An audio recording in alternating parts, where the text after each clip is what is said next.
And my session is on evaluation of Lala Lajpat Rai, यानी लाला लाजपत राय का मूल्यांकन। लाला लाजपत राय ने भारत की स्वाधीनता के लिए अपना समस्त जीवन अर्पित कर दिया। वे भारत में स्वराज्य तथा उत्तरदायी शासन की स्थापना क्रमिक स्तरों के बजाय एक ही बार में चाहते थे। उत्तरदायी शासन को किश्तों में स्थापित करने के तर्क को वे मात्र धोखा मानते थे। उनके अनुसार दास्ता शनय शनय स्थापित की जा सकती है, किंतु स्वतंत्रता की स्थापना एकदम की जाती है। उन्होंने पूर्ण स्वतंत्रता की मांग प्रस्तुत नहीं की और वे अधिशांसी स्तर की मांग ही प्रस्तुत करते रहे, क्योंकि उनकी दृष्टि में भारत को लंबे संघर्ष के लिए तैयार करना था। वे ऐसे स्वप्नों के राजनीतिक नहीं थे जो एक वर्ष में स्वराज्य अथवा पूर्ण स्वतंत्रता के नारे लगाकर भारतीय जनता को वास्तविकता में अनभिज्ञ रखते थे। उनका ये अनुमान भी सत्य सिद्ध हुआ कि पूर्ण स्वतंत्रता की स्थापना से पहले भारतीय नेतृत्व द्वारा देशी रियासतों को अपने पक्ष में करना होगा, अन्यथा वे स्वतंत्रता की वेला में भारत की एकता के लिए विदेश शासकों से भी अधिक भयंकर सिद्ध होगी। लाला लाजपत राय ने भारत में वास्तविक लोकतंत्र की स्थापना का प्रचार किया। वे लोकतांत्रिक पद्धति के प्रति पूर्ण निष्ठावान बने रहे। वे भारत की पूर्ण संप्रभुता के पक्ष में थे और साथ में वे मानते थे कि भारत के ब्रिटिश राष्ट्रकुल से पृथक न होकर उसका प्रभावशाली सदस्य बनना होगा। प्रारंभ में नेहरू ने इसकी आलोचना की थी, किंतु स्वतंत्रता की प्राप्ति के पश्चात उन्होंने भारत को राष्ट्रमंडल का सदस्य बनाने से ही श्रेय समझा। इसी प्रकार लाला लाजपत राय ने स्पष्ट ये बात बोली कि भारतीय राष्ट्रसंघ के सदस्य अथवा वॉशिंगटन सम्मेलन में प्रतिनिधित्व प्राप्त करने से स्वतंत्र नहीं होगा, अपितु तभी स्वतंत्र होगा जबकि भारतीय जनता अपनी इच्छानुसार शासन चलाने में समर्थ होगी। लाला लाजपत राय ने राष्ट्र को राज्य को अधिक महत्व दिया और ये माना कि राष्ट्र ही राज्य को नियंत्रित करता है। वे राष्ट्र की सामूहिक स्वतंत्रता के पक्षधर थे, किंतु समष्टिवादी नहीं थे। उन्होंने व्यक्तिगत स्वतंत्रता का अवमूल्यन नहीं किया। ये कारण था कि भारत के उदारवादी मूल्यों की आलोचना की। लाला लाजपत राय ने अंतर्राष्ट्रीय शांति व सुरक्षा की स्थापना तथा मानवीय प्रगति के उत्थान के लिए एक विश्व संगठन की कल्पना की, जो बाद में संयुक्त राष्ट्र के रूप में साकार हुई। सामाजिक चिंतन की दृष्टि से लाला लाजपत राय ने दलित एवं पिछड़ी जातियों के प्रति स्वर्ण हिंदुओं के व्यवहार की आलोचना की तथा स्वयं के कार्यों व उनकी अपूर्व सेवा कर भारत में छूआछूत की समस्याओं के निराकरण का आदर्श प्रस्तुत किया। उन्होंने स्त्रियों, युवाओं और बालकों की उन्नति के लिए अनेक सुझाव तथा कार्य प्रस्तुत किए तथा उन्हें शोषण से मुक्ति दिलाने का अभियान चलाया।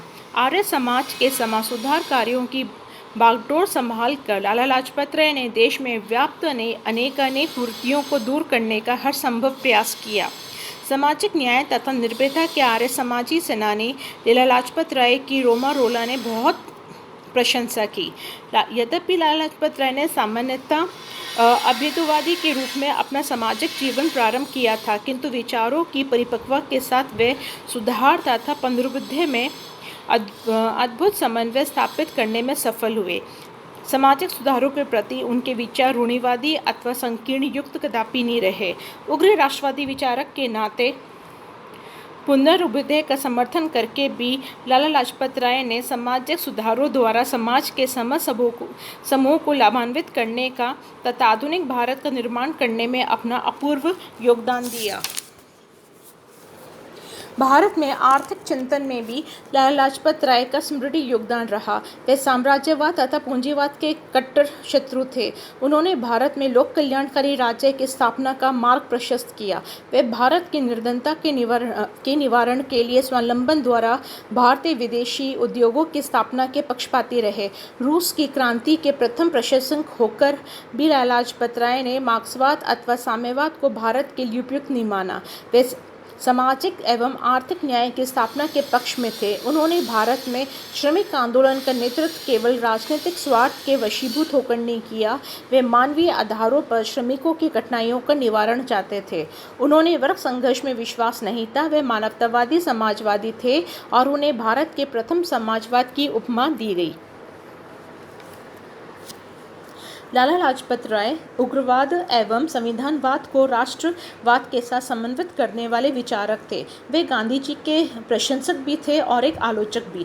वे निष्क्रिय प्रतिरोध के साथ प्रथम उद्घोषक होकर भी गांधी जी के अहिंसा संबंधी स्वप्नलोकी दृष्टिकोण के आलोचक थे। गांधी जी आदर्शवादी सुधारक थे, किंतु लाला लाजपत राय अपने समग्र जीवन में व्यवहारिक व्यक्ति बने रहे। वे राष्ट्रवादी थे, किंतु यथार्थवाद से उनका चिंतन दूर नहीं था। वे हिंदुओं से उचित एवं न्यायसंगत अधिकारों के समर्थक होते हुए भी मुसलमानों के न्यायोचित अधिकारों के विरोधी नहीं थे। यदि उन्होंने मुसलमानों की धार्मिक मतांधा की आलोचना की, तो वे हिंदुओं के जाति व अस्पृश्यता संबंधी बुराइयों के भी प्रबल आलोचक रहे। भारत में सांप्रदायिक राजनीति की अंतिम नियति का पूर्वाभास प्राप्त कर उन्होंने भारत के विभाजन का चित्र प्रस्तुत किया। वे सांप्रदायिक के विश्व वृक्ष को भारत से समूल नष्ट करना चाहते थे। इस प्रकार लाला लाजपत राय ने धर्मनिरपेक्षता, लोकतंत्र तथा समाजवाद को राष्ट्रीय जीवन का मूल आधार स्वीकार कर पृथकत्व, धर्मांता व दलबंदी से भारतीय राष्ट्रीय चिंतन को मुक्त रखने का आह्वान किया। लाला लाजपत राय की स्वाभिमानी देशभक्ति तथा उनके भारत राष्ट्र के लिए जीवन के लिए सदैव से प्रेरणास्पद रहेंगे।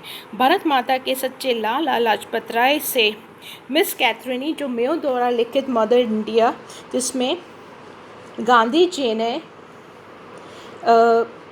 गदर इंस्पेक्टर्स रिपोर्ट कहा था, और वे उत्तर में एज अनहैप्पी इंडिया की रचना कर भारतीयों के सामाजिक व नैतिक जीवन पर कीचड़ उछालने वाले को मुंह तोड़ जवाब दिया।